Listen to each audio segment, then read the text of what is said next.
ओम श्री महालक्ष्मी देवे नमः। नमस्कार मंडळी, मी शीतल आणि तुम्ही पाहताय दिल्लीकर मराठी। या व्हिडिओमध्ये मी तुम्हाला मार्गशीर्ष महिन्यामध्ये केल्या जाणाऱ्या गुरुवारच्या महालक्ष्मी व्रताचे काही महत्त्वाचे नियम सांगणार आहे, जेणेकरून व्रत करताना तुमच्याकडून कोणतीही चूक होणार नाही, तुम्हाला व्रताचं पूर्ण फळ मिळेल आणि तुम्ही केलेल्या व्रताचा काही का होईना उपयोग नक्कीच होईल। तुमच्यापैकी बरेच जण हे व्रत करत असतील, काहींचं हे पहिलं वर्ष असेल, तर अशा सर्वांना हा व्हिडिओ अतिशय उपयोगाचा ठरेल। व्हिडिओ संपूर्ण पहा, चॅनेलवर नवीन असाल तर सबस्क्राइब करा आणि व्हिडिओ पाहत असताना सर्वांनी कमेंट्समध्ये लिहा जय माता दी। चला तर मग व्हिडिओला सुरुवात करते।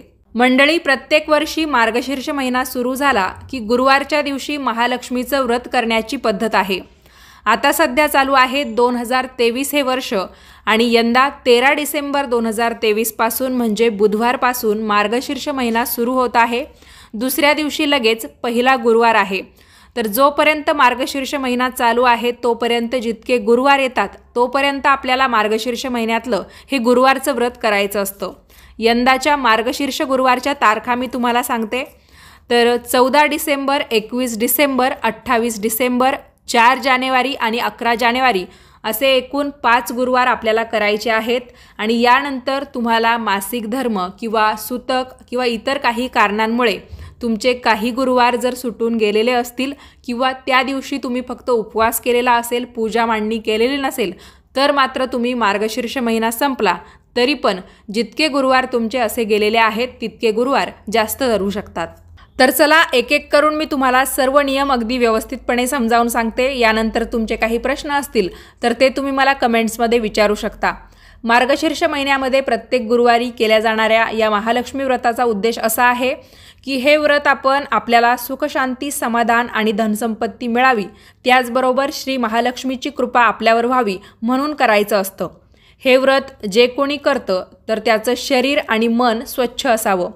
तर बघा, बऱ्याच वेळा आपण कोणतंही व्रत करताना किंवा सणवार साजरे करताना काही शंका कुशंका किंवा अडी जर मनामध्ये ठेवली तर तो सण साजरा करण्याचा किंवा ते व्रत करण्याचा कोणताही फायदा आपल्याला होत नाही। व्रताचं किंवा सणाचं जे काही पुण्यफळ आपण म्हणतो तर ते आपल्याला मिळत नाही।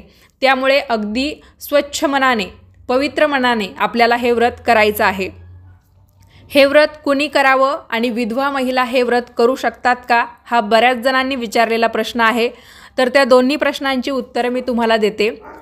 आता महालक्ष्मीचं जे व्रत आहे ते आपल्याला 4 ते 5 गुरुवार करायचं असतं। म्हणजे आता दरवर्षी बघायला गेलं तर कधीकधी मार्गशीर्ष महिन्यामध्ये 4 गुरुवार येतात किंवा कधीकधी एखादा जास्त म्हणजे जास्तीत जास्त 5 सुद्धा गुरुवार येतात। तर प्रत्येक गुरुवारी आपल्याला दिवसभर उपवास करायचा असतो। मग आपल्याला तो उपवास निघेल का, आपण सर्व जे काही पूजेचे नियम आहेत ते अगदी व्यवस्थितपणे पाळू शकू का, हे जर आपल्याला समजत असेल तरच आपण हे व्रत करायचं आहे। आपल्याला उपवासच निघणार नसेल, एखादा गुरुवार केला, दुसरा गुरुवार आपल्याला अडीअडचणीचा गेला, म्हणजेच काय, आपल्याला उपवास निघाला नाही किंवा मग पोथी वाचायला जमलं नाही, पूजा मांडायला जमलं नाही, जर मासिक पाळी व्यतिरिक्त आपणच म्हणजे कंटाळा केला तर मग तुमचा व्रत केल्याचा काही उपयोग होणार नाही। म्हणून म्हटलं, सर्व नियम जर आपल्याला पाळायला जमणार असेल तर नक्कीच प्रत्येकजण हे व्रत करू शकतो। मग त्यामध्ये स्त्री, पुरुष, कुमारिका, मुली, मुलं असा कोणताही भेद नाही। आणि विधवा महिलांच्या बाबतीत सांगायचं झालं तर त्यांनासुद्धा कोणतीही व्रतवैकल्य करण्याला अजिबात बंदी नाही आहे। फक्त वर्षभरामध्ये जी काही व्रतवैकल्य पतीच्या नावाने प्रत्येक सुवासिनी महिला करत असते, आता विधवा महिला जर त्यांचा पतीच हयात नाही आहे तर ते व्रत कसं करू शकतील, नाही का? तर फक्त तीच व्रत करणं त्यांनी टाळायचं आहे। बाकी आपल्या कुटुंबाच्या सुखासाठी, आपल्या मुलाबाळांच्या सुखासाठी विधवा महिलांनी सणवार साजरे करायला आणि व्रतवैकल्य करायला कोणतीही अडचण नाही आहे। तुम्ही जर हे व्रत करण्याच्या अगोदरच फळाची अपेक्षा ठेवत असाल, म्हणजे कुठल्या ना कुठल्या मार्गाने तुमच्या मनामध्ये या व्रताबद्दल एक प्रकारे शंकाच तयार होत असेल, तर मग तुम्ही हे व्रत अजिबात करू नका। खरोखर मनोभावे जर तुम्हाला माता लक्ष्मीची सेवा करण्याची इच्छा असेल तरच तुम्ही या व्रताला सुरुवात करू शकता। यामध्ये तुम्हाला वयाची कोणतीही अट नाही आहे। ज्याला उपवास व्यवस्थित निघेल आणि जो महालक्ष्मीची पोथी व्यवस्थित वाचू शकेल किंवा पूजा मांडणी साधी सोपी का होईना करू शकेल, असा प्रत्येकजण हे व्रत करू शकतो। समजा तुम्ही काही वर्ष हे व्रत अगोदर केलेलं आहे, मध्ये आता काही दिवस सोडून दिलं होतं, म्हणजे पहिली काही वर्ष तुम्ही केली व्यवस्थितपणे, उद्यापन वगैरे सुद्धा केलं आणि आता तुमची परत इच्छा झाली असेल की मला महालक्ष्मीचं व्रत पुन्हा करायचं आहे, तर मी करू का? नक्कीच तुम्ही ते करू शकता, काहीच हरकत नाही आहे. ज्यांना मार्गशीर्ष महिन्यामध्ये हे व्रत करायला जमलं नाही तर त्यांनी कधी हे व्रत करावं? तर या व्रताला तुम्ही कोणत्याही महिन्याच्या शुक्ल पक्षाच्या पहिल्या गुरुवारपासून सुरुवात करू शकता. तर जुन्या पुस्तकामध्ये असं दिलेलं आहे, मार्गशीर्ष महिन्याव्यतिरिक्त तुम्हाला जर इतर कोणत्याही महिन्यामध्ये या व्रताला सुरुवात करायची असेल तर तुम्ही 8 गुरुवार हे व्रत करू शकतात आणि मग शेवटच्या गुरुवारी त्याचं म्हणजे 8व्या गुरुवारी त्याचं उद्यापन करू शकता. पण तुम्हाला जर 8 गुरुवार करणं शक्य नसेल तर नवीन जी पुस्तकं आहे आत्ताची, तर त्यामध्ये शुक्ल पक्षामध्ये म्हणजे कोणत्याही महिन्याच्या शुक्ल पक्षामध्ये जर गुरुवारी आपण या व्रताला सुरुवात केली तर मग नेहमीप्रमाणे 4 गुरुवार करायचे आणि समजा त्या महिन्यामध्ये 4 गुरुवार असतील तर आणि 5 असतील तर 5 आणि शेवटच्या म्हणजे 4थ्या किंवा 5व्या गुरुवारी आपल्याला त्याचं उद्यापन करायचं असतं. तर बघा, तुमच्या इच्छेवर आहे तुम्हाला 4 गुरुवार करायचे की 8 गुरुवार, पण जितके तुम्ही गुरुवार केले तुमच्या इच्छेनुसार तर मग शेवटच्या गुरुवारी उद्यापन करायला विसरू नका. पूजाविधीसह दर गुरुवारी तुम्हाला महालक्ष्मीचं व्रत करायचं आहे. आणि तुमच्यापैकी काही जण असे सुद्धा असतील की ते फक्त मार्गशीर्ष महिन्यातलेच 4 गुरुवार करत नाही किंवा ठराविकपणे एखाद्या शुक्ल पक्षाच्या गुरुवारपासून सुरुवात करून 4, 5 किंवा मग 8 गुरुवार करत नाही, तर पूर्ण वर्षभरामध्ये दर गुरुवारी ते महालक्ष्मीचं व्रत करतात, उपवास करतात. तर यापैकी तुम्ही कुणीही असो, जे हे महालक्ष्मीचं व्रत करतं तर त्याने प्रत्येक गुरुवारी महालक्ष्मी व्रताची जी काही कथा आहे ती आपल्या घरी नक्की वाचावी. त्यासाठी मग तुम्ही सेपरेट पूजा मांडणी केलेलीच पाहिजे असं काही नाही. आपल्या देवघरामध्ये नक्कीच आपण माता लक्ष्मीची स्थापना केलेली असेलच, तर तुम्ही देव्हाऱ्यासमोर बसलात किंवा एक देवी लक्ष्मीचा फोटो वगैरे तुमच्यासमोर घेऊन बसलात आणि तिथे तुम्ही ही कथा वाचली तरीसुद्धा चालणार आहे. यानंतरचा या व्रताचा सगळ्यात महत्त्वाचा नियम म्हणजे कोणतंही व्रत आपण जेव्हा करतो तर त्या व्रताची कधी का होईना सांगता करण्याची वेळ येते आणि त्या दिवसाला आपण उद्यापनाचा दिवस म्हणतो. तर जेव्हा तुमचा महालक्ष्मी व्रताचा शेवटचा गुरुवार असेल तर त्या दिवशी तुम्हाला व्रताचं उद्यापन करायचं आहे. त्या दिवशी तुम्ही 8 सुवासिनी किंवा अष्टकुमारिकांना तुमच्या घरी माता लक्ष्मीच्या स्वरूपात बोलवू शकता आणि पाटावर बसून किंवा एखादं आसन घेऊन त्याच्यावर बसून ती व्यक्ती महालक्ष्मीचं स्वरूप आहे असं समजून त्यांना तुम्ही हळदी कुंकू लावू शकता. आता यामध्ये 8च संख्येमध्ये तुम्हाला मुली किंवा सुवासिनी स्त्रिया बोलवायच्या आहे असं काही नाही. तुम्ही विषम संख्येमध्ये 5, 7 या संख्येमध्ये सुद्धा महिला किंवा कुमारिका बोलवू शकता. आणि विशेष म्हणजे तुम्हाला यामध्ये म्हणजे जरी पुस्तकामध्ये दिलेलं आहे की सुवासिनी स्त्रिया पाहिजे, तरी मी तुम्हाला हे सांगेल की प्रत्येक महिलेचा आपण आदर केला पाहिजे आणि त्यामध्ये विधवा महिला काही वेगळ्या नाही. तर तुम्ही महालक्ष्मीचं स्वरूप म्हणून एखादी विधवा महिला त्यामध्ये असेल तिला बोलवलं तरीसुद्धा काही वावगं ठरणार नाही. प्रत्येक स्त्रीमध्ये आपण माता लक्ष्मीचं स्वरूप बघतो, तर नक्कीच तुम्ही विधवा महिलांना बोलवलं, वृद्ध महिलेला बोलवलं किंवा ज्या महिलांना खरंच आपण मान सन्मान दिला पाहिजे अशा महिलांना जरी तुम्ही तुमच्या घरी बोलवलं किंवा मुलींना जरी तुमच्या घरी बोलवलं तरीसुद्धा काही हरकत नाही. पूजा आणि आरती संपल्यावर प्रसाद म्हणून तुम्ही त्या कुमारिकांना किंवा महिलांना एखादं फळ आणि पोथीची एक प्रत प्रत्येकीला देऊ शकता आणि त्यांचा नमस्कार करू शकता. हेच या व्रताचं उद्यापन असतं.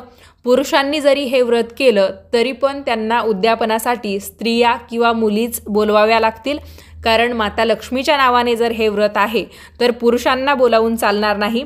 त्या ठिकाणी तुम्हाला महिला किंवा मुलीच बोलवाव्या लागतील. तर पुरुषांनी एखादी स्त्री किंवा आपल्याच घरातली स्त्री माता लक्ष्मीच्या स्वरूपात मानून तिला जर उद्यापनाच्या दिवशी हळदी कुंकू लावलं, पोथीची एक प्रत दिली आणि तिचाच नमस्कार केला तरीसुद्धा चालणार आहे. त्याचबरोबर ज्या मुली आहेत किंवा ज्या महिला तुम्ही तुमच्या घरी बोलवतात तर त्यांना माता लक्ष्मीचं स्वरूप म्हणून तुम्हाला त्यांचा नमस्कार करायला अजिबात विसरायचं नाही आहे. महालक्ष्मीची कृपा व्हावी म्हणून पुरुषांनीसुद्धा या पोथीमध्ये जे काही महालक्ष्मीचं महात्म्य दिलेलं आहे ते वाचायचं आहे. महात्म्य वाचायला जमलं नाही तर तुम्ही कथा वाचली तरीसुद्धा चालतं. यानंतरचा पुढचा महत्त्वाचा नियम की उपवास कसा करावा आणि उपवासामध्ये काय खावं. तुम्ही मार्गशीर्ष महिना आणि त्यानंतर जे काही तुमचे 1-2 गुरुवार जास्त होतील, तर जितके गुरुवार तुम्ही करणार आहात तर प्रत्येक गुरुवारी तुम्हाला दिवसभर उपवास करून संध्याकाळी पूजा करून नंतर लगेच उपवास सोडायचा आहे. तर दिवसभर उपवास करताना तुम्हाला दूध किंवा फळं हा आहार घेता येईल. उपाशी राहायचं नाही आहे किंवा निर्जलीसुद्धा हे व्रत करण्याची अजिबात गरज नाही आहे. आपल्या तब्येतीची व्यवस्थित काळजी घेऊन आणि पोटभर फळं खाऊन दूध पिऊन तुम्ही हा उपवास करू शकता. तुम्ही हवं तर केळी आणि दूध एकत्र करून आपण जे काही मिल्कशेक बनवतो तर असं ज्या ज्या फळांच्या बाबतीत चालतं की फळं आणि दूध आपण एकत्रित करून मिल्कशेक करू शकतो तर तसंसुद्धा तुम्ही करू शकता. उपाशी राहण्याची चूक अजिबात करू नका. त्याचबरोबर या उपवासामध्ये तुम्हाला साबुदाण्याची खिचडी, भगर हे पदार्थ खाता येणार नाही आणि मिठाचा वापरसुद्धा तुम्हाला या व्रतामध्ये करायचा नाही आहे. त्याचबरोबर खूप जणींचा असा प्रश्न येतो की दर गुरुवारी आम्ही पूजा केली तर चालेल का, उपवास आम्हाला निघत नाही. तर तुम्ही एक महालक्ष्मीची सेवा म्हणून या गोष्टी करू शकता. मात्र मग तुमचं उपवासच नाही आहे तर ते व्रत ग्राह्य धरलं जाणार नाही आहे. कारण आपण व्रत करतो म्हणजे त्या दिवशी आपण काहीतरी गोष्टी त्याग केलेल्या असतात. तर त्या दिवशी आपण अन्नाचा त्याग करतो आणि फळांवर तो संपूर्ण दिवस काढतो. म्हणजे जसे व्रताचे नियम असतात, काही व्रत संपूर्ण दिवस आणि रात्रभरसुद्धा करतात आणि दुसऱ्या दिवशीसुद्धा सोडण्याच्या पद्धती असतात. तसं महालक्ष्मीचं व्रत आपण दिवसभर करतो आणि रात्री उपवास सोडतो. तर दिवसभर आपण अन्नत्याग केलेला असतो. तर तुमचा त्या व्रताचा काही उपयोग होणार नाही. म्हणजे थोडक्यात मला हे सांगायचं आहे, महालक्ष्मीची सेवा म्हणून तुम्ही या गोष्टी करू शकता. मात्र तुम्ही व्रत म्हणून हे विचारत असाल की आम्ही फक्त पूजा केली तर चालेल का, उपवास नाही केला तर चालेल का, तर मग मात्र तुमचं ते व्रत आहे म्हणून ग्राह्य धरलं जाणार नाही. फक्त सेवा झाली हे मात्र ग्राह्य धरलं जाईल. मार्गशीर्षातल्या प्रत्येक गुरुवारी महालक्ष्मीची पूजा करताना तुमच्या घरातलं वातावरण हसतं खेळतं म्हणजे आनंदी उत्साही कसं राहील याची काळजी तुम्हाला घ्यायची आहे. जर काही कारणांमुळे तुमच्या घरातलं वातावरण बिघडलेलं असेल तर तेवढा काळ टाळून त्याच्यानंतर तुम्ही पूजा अर्चा करायला सुरुवात करावी. शक्यतो या गोष्टी टळतील कशा याची काळजी तुम्ही घेतली तर उत्तम राहील.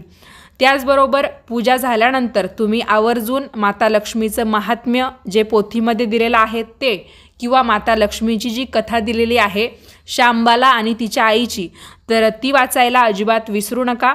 तुम्हाला जर कथासुद्धा ऐकायची असेल तर तुम्ही मला कमेंट्समध्ये सांगा, मी तुम्हाला कथेचा एक सेपरेट व्हिडिओ देईल. ज्यांना कथा आणि महात्म्य दोन्ही वाचायला जमणार नाही त्यांनी दोन्हीपैकी एक नक्की वाचावं. आणि हे वाचण्याची वेळ तुम्ही तुमच्या सोयीनुसार ठरवू शकता. सकाळी पूजा केल्यानंतर तेव्हा वाचलं तरीसुद्धा चालेल किंवा तुम्हाला संध्याकाळी सोयीस्कर पडत असेल तर तेव्हासुद्धा तुम्ही वाचू शकता. पद्मपुराणामध्ये असं सांगितलेलं आहे की महालक्ष्मीचं जे व्रत आहे ते संसारी माणसांनी करावं. तर पुस्तकामध्ये असं दिलेलं आहे.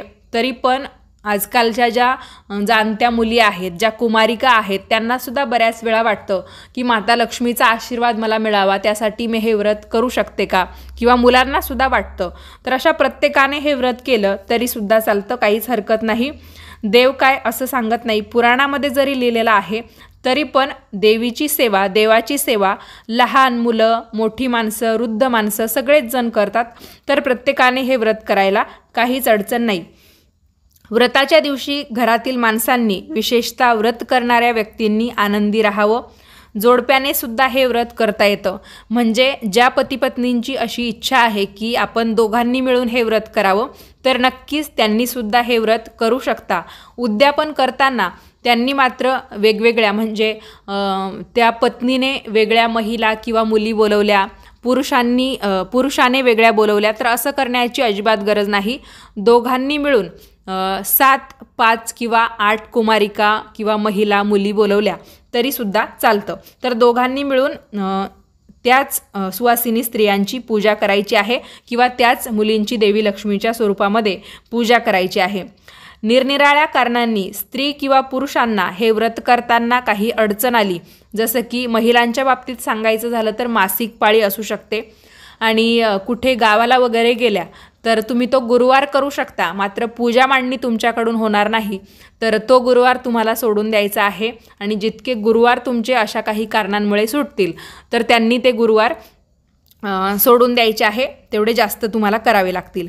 आणि पुरुषांच्या बाबतीत सुद्धा काय होईल की जेव्हा सुतक वगैरे असेल किंवा पुरुषसुद्धा कुठे बाहेर वगैरे गेले तर मुक्कामी वगैरे राहिले आणि तिकडेच एखादा गुरुवार आला तर मग तेव्हा त्यांनी उपवास केला तरीसुद्धा चालेल, किंवा मग कधीकधी असंही होतं की नाईलाज होतो आणि एखाद्या गुरुवारी आपल्याकडून पूजा तर काय उपवाससुद्धा सुटून जातो, तर तेव्हासुद्धा घाबरायचं काही कारण नाही।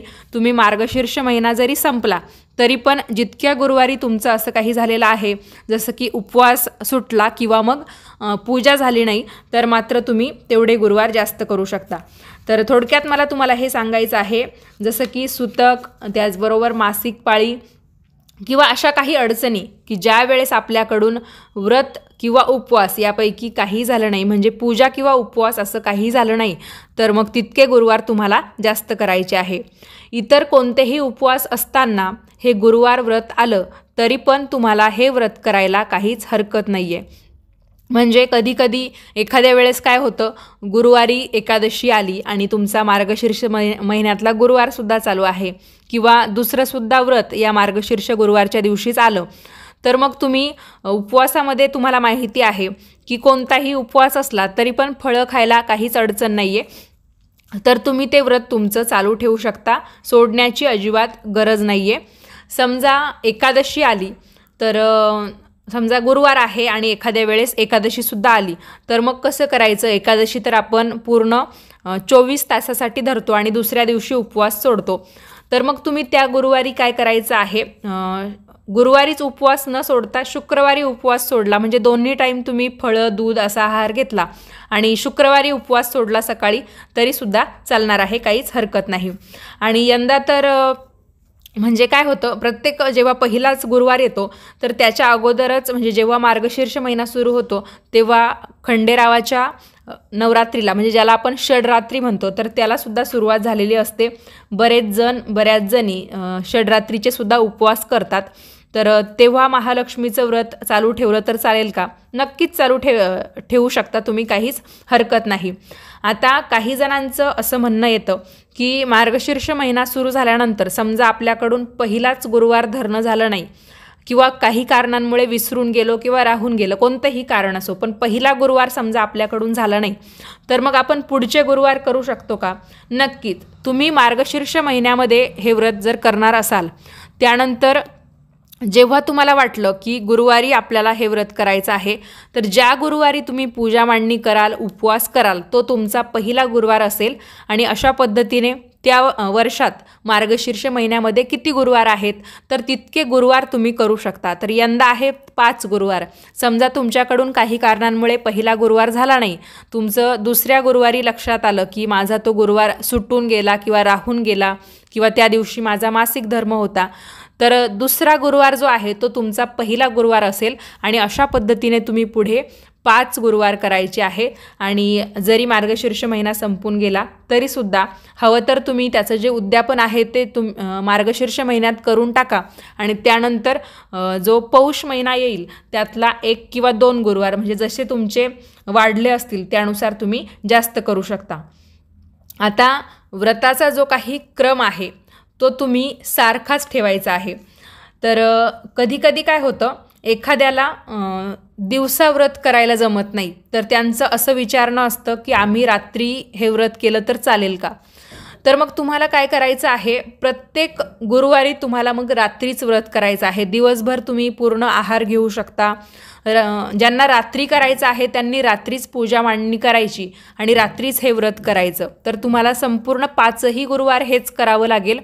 आणि ज्यांची अशी इच्छा आहे की म्हणजे शक्यतो तर हे व्रत जे आहे ते आपल्याला दिवसाच करायचं असतं, पण एखादा एक असा असतो की त्याची दिवसाची समजा अडचण आहे, रात्री व्रत करणं त्यांना सोयीस्कर जाणार असेल, तर मग तुम्हाला सर्व गुरुवारी तसंच करावं लागेल.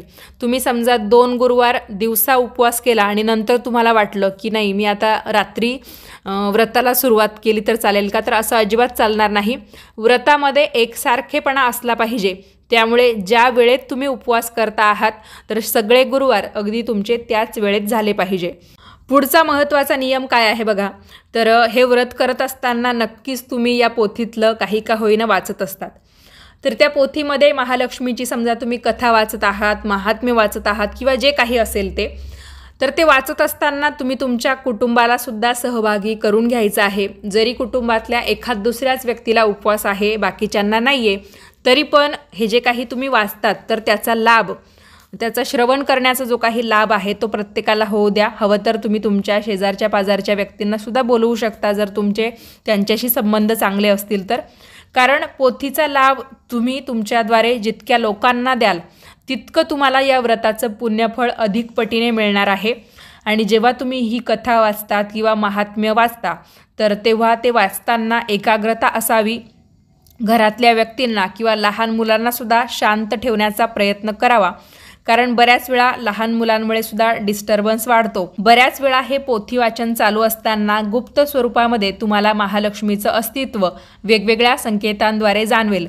ते संकेत कोणते असतात ते सुद्धा मी तुम्हाला एखाद्या व्हिडिओत नक्कीच सांगेल. पण तुम्ही जर शांतता आणि एकाग्रता ठेवली नाही तर तुम्हाला असे कोणतेही अनुभव येणार नाही. त्यामुळे तुम्ही जेव्हा ही पोथी वाचतात, कथा वाचतात, तर नक्कीच एकाग्रता ठेवण्याचा प्रयत्न करा. कधीकधी महालक्ष्मी माता तुमची परीक्षा घेण्यासाठी सुद्धा काही कारण नसताना तुमच्याकडून एकाग्रता होणार नाही अशा गोष्टी तुमच्या बाबतीत घडू शकता. पण तीच ती वेळ असते तुमच्या परीक्षेची आणि त्या परीक्षेमध्ये तुम्ही खरं उतरण्याची. त्यामुळे सगळी शक्ती किंवा तुमचं जे मन आहे ते अगदी एकटवून एकाग्र करून तुम्ही ती कथा वाचा आणि तो अनुभव जो आहे माता लक्ष्मीच्या सहवासाचा तर तो नक्कीच घ्या. तुम्हाला नक्कीच माता लक्ष्मी दर्शन देईल किंवा तिचा एखादा का होईना संकेत जरूर देईल. मार्गशीर्ष महिन्यामध्ये पहिल्या गुरुवारी हे व्रत करायचं असतं. म्हणजे पहिल्या गुरुवारी या व्रताला सुरुवात करून शेवटच्या गुरुवारी उद्यापन करायचं असतं. तर मी तुम्हाला आत्तापर्यंत 2 ते 3 वेळा सांगितलं की यंदा 5 गुरुवार आहे आणि शेवटच्या गुरुवारी अमावस्या आहे. तरी पण आपल्याला अमावस्येच्याच दिवशी उद्यापन करायचं आहे. मध्ये जर तुमचे एखाद दुसरे गुरुवार गेले असतील तर तुम्हाला पौष महिन्यामधले सुद्धा काही गुरुवार धरण्याची वेळ येणार असेल तरी पण तुम्ही मार्गशीर्ष महिन्यामध्ये हे उद्यापन करू शकता. दिवाळीचं जे लक्ष्मीपूजन असतं ते तर आपण खास अमावस्येच्या दिवशी करतो. तर मग तुम्हाला अमावस्येच्या दिवशी उद्यापन करण्याला कोणतीही अडचण नसावी. कारण बऱ्याच जणी अमावस्या म्हटली की शंका मनामध्ये ठेवताय, अमावस्या आहे मग उद्यापन करायचं की नाही. नक्कीच करू शकता, काही अडचण नाही. मात्र शेवटच्या गुरुवारीसुद्धा तुमची काही वेगळी अडचण असेल की तुम्हाला जमणार नाही तर मग तुम्ही पौष महिन्यामध्ये उद्यापन केलं तरीसुद्धा चालेल. किंवा मग तुमची जर इच्छा असेल की जेव्हा माझा शेवटचा गुरुवार असेल तेव्हाच मी उद्यापन करणार तर तसं केलं तरीसुद्धा चालणार आहे. आणि तुम्ही जर फक्त मार्गशीर्ष महिन्यातल्याच गुरुवारी हे उपवास करत असाल, हे व्रत करत असाल तर वर्षभर तुम्हाला दर गुरुवारी ही पोथी जर देवाजवळ बसून वाचायची असेल, माता लक्ष्मीच्या समोर बसून वाचायची असेल तर त्यावेळेस तुम्हाला उपवास करण्याची अजिबात गरज नाही. फक्त एक देवीची आठवण किंवा सेवा म्हणून तुम्ही ही कथा दर गुरुवारी वाचली तर माता लक्ष्मीचा आशीर्वाद तुमच्यासोबत कायम राहील. त्याचबरोबर प्रत्येक गुरुवारी संध्याकाळी जेव्हा तुम्ही उपवास सोडाल तेव्हा देवीला काही का होईना गोडाधोडाचा किंवा तुमच्या परीने तुम्हाला जसं जमेल त्या पद्धतीने नैवेद्य दाखवा.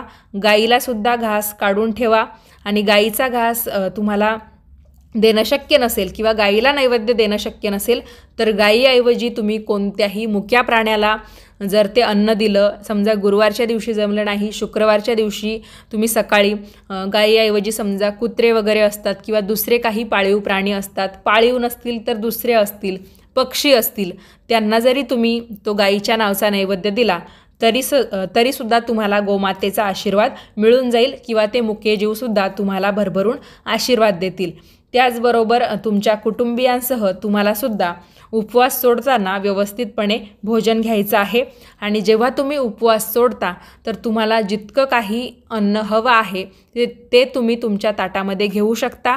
मात्र जेव्हा तुम्ही उपवास सोडता तेव्हा परत आपल्या ताटामध्ये अन्न घ्यायचं नसतं। हा महत्त्वाचा नियम तुम्हाला पाळायचा आहे। त्यामुळे एकदमच तुम्ही तुमच्या गरजेनुसार तुमच्या ताटामध्ये वाढून घ्या, परत काही मागू नका किंवा परत काही घेऊ नका। महालक्ष्मी व्रताची ही पूजा मांडण्यासाठी तुम्हाला कोणत्याही गुरुजींना बोलवण्याची आवश्यकता नाही। जी व्यक्ती हे व्रत करणार आहे त्याने स्वतः ही पूजा मांडावी, किंवा कधीकधी काही आकस्मिक कारणांमुळे तुम्ही स्वतः पूजा मांडू शकला नाहीत तर तुम्ही घरातील इतर व्यक्तींकडून ही पूजा मांडून घेऊ शकता। उपवास मात्र तुम्ही स्वतः करायचा आहे। शक्यतो एक काळजी तुम्ही घ्या की तुम्ही जर व्रत करता आहात तर पूजासुद्धा तुम्हीच मांडा, जेणेकरून तुम्हाला व्रताचं फळ जे आहे ते अधिक पटीने मिळेल आणि तुमचं जे व्रताचं पुण्य जे आहे ते संपूर्ण तुम्हालाच मिळेल। त्याचबरोबर तुम्ही ही पूजा जेव्हा मांडता तर पूजा करताना एकतर तुमचं तोंड पूर्वेला किंवा पश्चिमेला असेल, याच पद्धतीने तुम्हाला पूजेची मांडणी करायची आहे। कारण तुम्हाला माहिती आहे जरी पण तुम्ही देवाचं तोंड समजा उत्तरेला केलं तरी पण पूजा करताना तुमचं तोंड दक्षिणेला जाईल। त्यामुळे उत्तर आणि दक्षिण दिशा निवडू नका, पूर्व पश्चिम तुम्ही पूजेची मांडणी करू शकता। त्याचबरोबर जिथे तुम्ही पूजा मांडता तर ती जागा तुम्हाला स्वच्छ पुसून घ्यायची आहे किंवा मग ती सारवून घ्यायची आहे। कालच्या व्हिडिओमध्ये सुद्धा मी तुम्हाला सांगितलेलं आहे। त्याचबरोबर तुम्ही जो काही तांब्या वापरता तर तो तांब्याचाच असला पाहिजे असं काही नाही, कोणत्याही धातूचा तांब्या तुम्ही वापरू शकता। त्यामध्ये स्वच्छ पाणी तुम्हाला दर गुरुवारी भरायचं आहे, कारण दर गुरुवारी आपण ही पूजा मांडतो तर शुक्रवारी आपल्याला ती पूजा उचलायची असते। तर नारळ असेल, त्याचबरोबर यामध्ये आपण जे नाणं सुपारी टाकतो तर ते सुद्धा तेच वापरायचं आहे। फक्त दुर्वा असतील, फुलं असतील किंवा कलशातलं पाणी असेल तर ते मात्र आपल्याला दर गुरुवारी वेगळं घ्यायचं आहे आणि पानंसुद्धा ताजी वापरायची आहे। तर यामध्ये तुम्ही 5 पानांचा वापर करू शकता किंवा मग वेगवेगळ्या झाडांची 5 किंवा विषम संख्येमध्ये जितकी पानं मिळतील तितकी तुम्ही कलशाच्या सजावटीसाठी वापरली तरीसुद्धा चालतं। कारण कलशाची जी पानं असतात तर ती चैतन्याचं प्रतीक मानली जातात। त्यामुळे तुमच्या आवडीनुसार तुम्ही सजावट करू शकता।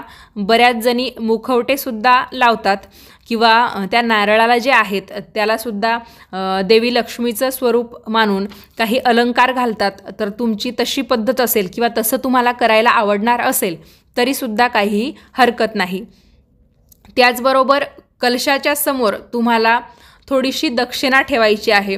तर तुम्ही म्हणजे पुस्तकामध्ये असं दिलेलं आहे की कलशाच्या समोर ₹1.25 ठेवावेत, पण आता तुम्हाला माहिती आहे की 25 पैसे किंवा ज्याला आपण 4 आणे म्हणतो किंवा 50 पैसे जरी आपण म्हटलं तरी पण ते आपल्या व्यवहारामध्ये आता वापरात नाही आहे। त्यामुळे ते ठेवूनसुद्धा काही उपयोग नाही आहे। त्यामुळे तुम्ही ₹5 किंवा ₹11 तुमच्या इच्छेनुसार त्या कलशासमोर ठेवले तरीसुद्धा चालणार आहे।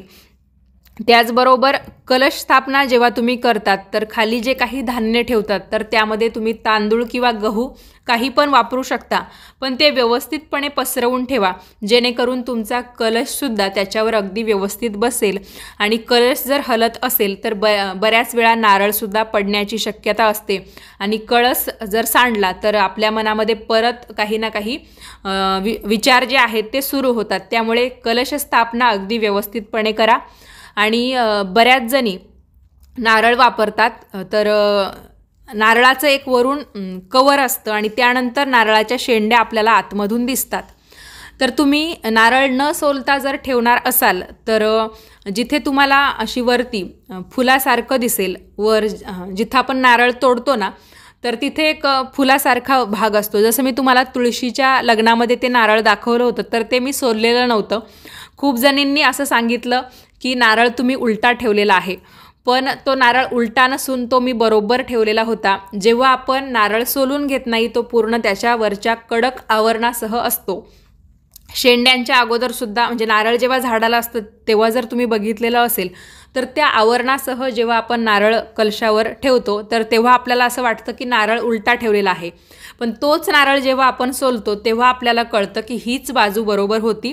तर शेंडी वरती येईल आणि जो टोचणारा भाग असतो तो कलशामध्ये जाईल, पाण्यामध्ये जाईल, अशा पद्धतीने आपल्याला हा नारळ कलशावर ठेवायचा असतो. त्याचबरोबर ज्यांचं पहिलं वर्ष असेल आणि जे आत्तापर्यंत जितकी वर्ष हे महालक्ष्मीचं व्रत करत आलेले आहेत त्यांनी प्रत्येक वर्षाचा एक संकल्प म्हणून पहिल्या गुरुवारी संकल्प करून मगच व्रताची जी काही पूजा मांडणी आहे ती करायला सुरुवात करायची आहे. समजा हे व्रत करताना एखाद्या गुरुवारी तुम्हाला असं दिसलं की तुमच्या नारळाला कोंब आलेला आहे किंवा तुमच्या नारळाला तडा गेलेला आहे तर घाबरून जाण्याचं काही कारण नाही. जर समजा कोंब आला तर ते जे नारळ आहे ते तुम्ही जमिनीमध्ये लावून देऊ शकता आणि दुसरा नारळ त्या कलशावर ठेवू शकता.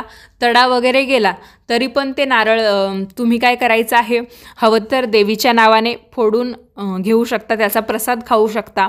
आणि जर तुमची फोडायची वगैरे इच्छा नसेल तर तुम्ही ते नारळ जमिनीमध्ये लावून दिलं तरीसुद्धा चालेल. शक्यतो पाण्यामध्ये देवीच्या किंवा कोणत्याही देवी देवतांच्या पूजेमध्ये जे आपण वस्तू वापरतो, पदार्थ वापरतो तर ते सोडण्याची चूक करू नका.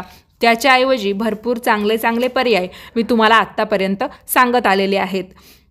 आता ज्यांच्याकडे माता लक्ष्मीचा फोटो वगैरे नसेल तर त्यांनी माता लक्ष्मीच्या ज्या पोथी असतात म्हणजे जे आपण व्रताचं पुस्तक म्हणतो तर त्याच 2 घेतल्या. एक पुस्तक आहे, एक जी पोथी आहे ते आपण कथा वगैरे महात्म्य वगैरे वाचण्यासाठी वापरलं तरीसुद्धा चालेल आणि एक पोथी आपण देवी लक्ष्मीचा फोटो म्हणून पूजेसाठी वापरली तरीसुद्धा चालेल.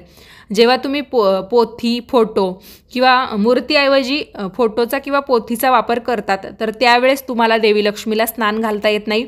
तर तुम्ही काय करायचं, तुळशीपत्र किंवा फूल पाण्यामध्ये बुडवायचं किंवा दुर्वा पाण्यामध्ये बुडवायची आणि ती त्या फोटोवर थोडीशी त्यातलं पाणी त्या दुर्वेने, फुलाने किंवा पानाने शिंपडायचं आणि त्याच पद्धतीने फोटोला आपण स्नान घातलं असा त्याचा अर्थ होतो. ज्या वेळेस तुम्हाला पोथी वगैरे स्वतः वाचणं शक्य नसेल किंवा आता बऱ्याच जणी अशाही असतील किंवा बरेच जण असेही असतील की ज्यांना वाचताच येत नाही तर त्यावेळेस तुम्ही दुसऱ्यांकडून ते वाचून घेतलं तरीसुद्धा चालेल. आणि आजकाल आपला हा इंटरनेटचा किंवा यूट्यूबचा चांगला ऑप्शन आहे. तुम्ही ती कथा स्वतः ऐकली, मोबाईलवर म्हणा, लॅपटॉपवर म्हणा, टीव्हीवर म्हणा, तर तसंसुद्धा तुम्ही करू शकता. नैवेद्य जेव्हा तुम्ही दाखवता तर सकाळच्या नैवेद्यामध्ये तुम्ही फक्त दूध किंवा दुधामध्ये साखर ठेवून देवीसमोर ठेवली किंवा फळं ठेवले तरीसुद्धा चालतं, कारण तुम्ही उपवास करतायत म्हणजे. आणि संध्याकाळी तुम्ही जो काही स्वयंपाक करतात तुमच्या इच्छेनुसार तर तो नैवेद्य तुम्ही देवीसमोर ठेवा आणि मनोभावे देवी लक्ष्मीच्या समोर तुमची इच्छा सांगून तुम्ही प्रार्थना करू शकता, नमस्कार करू शकता. आणि या पोथीमध्ये शेवटी जे दिलेलं आहे किंवा आता प्रत्येक पुस्तकामध्ये थोडाफार बदल आहे तर तुमच्या त्या पोथीमध्ये जिथे कुठे महालक्ष्मीचं अष्टक असेल ते प्रत्येक भक्ताने किंवा प्रत्येक व्रत करणाऱ्या व्यक्तीने नक्की वाचावं असं दिलेलं आहे. तर ते तुम्ही महालक्ष्मी अष्टक नक्की म्हणा आणि यामुळे तुमच्या मनातली इच्छा माता लक्ष्मी नक्कीच पूर्ण करते. तर ह्या व्रतातला सगळ्यात हा महत्त्वाचा भाग आहे. कथा तर आपण वाचतो पण माता लक्ष्मीचं जे महालक्ष्मी अष्टक आहे ते सुद्धा तुम्ही नक्की वाचा. त्यानंतर माता लक्ष्मीची आरती करा. त्यावेळेस तुम्ही तुपाचं निरांजन लावलं तरीसुद्धा चालेल. त्याचबरोबर देवी लक्ष्मीला तुम्हाला यावेळेससुद्धा साष्टांग नमस्कार करायचा आहे. आणि उद्यापनाच्या दिवशीसुद्धा तुम्ही काहीतरी गोडधोड पदार्थ नक्कीच करू शकता तुमच्या इच्छेनुसार किंवा तुमच्या कुवतीनुसार. तुम्हाला जे जे पदार्थ बनवता येतील ते तुम्ही माता लक्ष्मीला बनवा. यामध्ये हाच पदार्थ बनवला पाहिजे असं काही नाही किंवा तोच पदार्थ बनवला पाहिजे असं काही नाही, पण तुम्हाला जसं व्यवस्थितपणे एखादा गोडधोड पदार्थ किंवा जे काही बनवायला जमेल ते तुम्ही करू शकता. माता लक्ष्मीला आवडणारा पदार्थ म्हणजे खीर किंवा मग गोड दूध, तर तेही तुम्ही उद्यापनाला ज्या काही मुली तुम्ही बोलवाल माता लक्ष्मीचं स्वरूप म्हणून तर त्यांना ते दिलं तरीसुद्धा चालेल. आणि नैवेद्याच्या बाबतीत सुद्धा मी तुम्हाला हे सांगितलेलं आहे की बऱ्याच वेळा ठेवलेला नैवेद्य काय करावा हाही प्रश्न येतो, तर तो तुम्ही स्वतःच लगेच ग्रहण केला 5-10 मिनिटं देवीसमोर ठेवून तरीसुद्धा चालतं, म्हणजे दुसऱ्या दिवशी त्याचं काय करावं हा प्रश्न तुम्हाला येणार नाही। आणि पूजेच्या या साहित्यामध्ये तुम्ही जे काही वापरता तर ज्याचं निर्माल्य होतं म्हणजे पानं फुलं जे काही असेल तर ते तुम्ही विहिरीमध्ये, तलावामध्ये किंवा नदीमध्ये टाकू नका। अशा ठिकाणी तुम्ही ते ठेवून देऊ शकता किंवा अशा ठिकाणी तुम्ही त्याचं विसर्जन करू शकता जिथे कोणाचा पाय पडणार नाही। तुम्ही झाडांच्या ज्या कुंड्या असतात त्यामध्ये ती पानं पुरून दिली किंवा मोठ्या कुंड्या असतील तर त्याच्या बुडाशी ठेवून दिलं तरीसुद्धा चालेल। तुळशीला सुद्धा पाणी घालू नका, कारण तुळशीसुद्धा माता लक्ष्मीचं रूप आहे। तर तिथे तुम्ही ते आधीच्या दिवशी म्हणजे गुरुवारच्या दिवशी जर आपण कलश स्थापन करतो तर शुक्रवारी ते पाणी तुळशीला घालू नका। तुळशीला नेहमी ताजं म्हणजे जेव्हा तुम्ही पूजेसाठी जसं आपण ताजं पाणी घेतो स्वच्छ पाणी तर तेच घालायचं आहे। कलशातलं पाणीसुद्धा स्वच्छच असतं, तरी पण आपण आदल्या दिवशी पूजा केलेली असते त्यामुळे तसं करू नका। पद्मपुराणामध्ये असा उल्लेख आहे की श्री महालक्ष्मीने हे व्रत करणाऱ्यांना मी सुख देईन, समृद्ध करेल असं अभिवचन दिलेलं आहे। त्यामुळे ज्यांना ज्यांना शक्य होईल त्यांनी मार्गशीर्ष महिना लवकरच येत आहे तर हे व्रत करायला अजिबात विसरू नका। या व्रताला बरेच जण केशरी व्रत सुद्धा म्हणतात आणि या व्रतामध्ये याच रंगाचं वस्त्र नेसलं पाहिजे, या रंगाचं टाळलं पाहिजे असा कोणताही नियम नाहीये। फक्त स्वच्छ वस्त्र तुम्ही नेसावीत, पुरुषांनी सुद्धा स्वच्छ कपडे घालावेत हाच नियम आहे। आणि ज्या वेळेस तुमचं गुरुवारचं हे व्रत असेल तर गुरुवार जो आहे तो दत्तगुरूंचा सुद्धा दिवस आहे, तर तुम्ही त्यांचं सुद्धा ध्यान या दिवशी करू शकता, त्याला सुद्धा अतिशय महत्त्व आहे। तर दररोज रात्री झोपायच्या वेळा तुम्हाला ओम श्रीम नमः या मंत्राचा जप करायचा आहे। जास्तीत जास्त 1000 वेळा हा जप करीत जा असं पुस्तकामध्ये म्हणजे पोथीमध्ये दिलेलं आहे। पण एवढ्या वेळेत जर शक्य झालं नाही तर दोन्ही हात जोडून तुम्ही एकदाच ओम श्रीम नमः हा मंत्र म्हणालात आणि त्यानंतर तुम्ही झोपलात तरीसुद्धा चालेल। कुटुंबातील सर्व माणसांनी एकत्र बसून दररोज म्हणजे महालक्ष्मीचं व्रत असो किंवा नसो तर हा जर जप तुम्ही केला किंवा एकदा तुम्ही रात्री झोपायच्या वेळा हा मंत्र म्हणालात तर तुम्हाला नक्कीच माता लक्ष्मी खूप चांगले अनुभव देईल, यामध्ये मात्र काहीच शंका नाही। प्रत्यक्ष अनुभव तुम्ही स्वतः मिळवायचा आहे, तर तितकी मनोभावी श्रद्धा तुमची देवी लक्ष्मीवर असली पाहिजे। तर आजच्या व्हिडिओमध्ये मी तुम्हाला महालक्ष्मी व्रताचे सर्व नियम अगदी व्यवस्थितपणे समजावून सांगितलेले आहे। मान्य आहे व्हिडिओ थोडासा नेहमीपेक्षा मोठा झालेला आहे, पण तुम्हाला सगळं माहिती व्हावं म्हणून हा प्रपंच। तर व्हिडिओ तुम्हाला कसा वाटला कमेंट्स करून कळवा। आवडला असेल तर व्हिडिओला लाईक करा, जास्तीत जास्त लोकांना शेअर करा, म्हणजे ज्यांना ज्यांना हे व्रत करायचं आहे अशा प्रत्येकाला ही माहिती मिळेल। चला तर मग भेटूयात परत पुढच्याच नवीन व्हिडिओमध्ये। तोपर्यंत सर्वांनी काळजी घ्या आणि असेच छान छान माहितीपूर्ण व्हिडिओज पाहण्यासाठी आजच दिल्लीकर मराठीला सबस्क्राईब करा। धन्यवाद।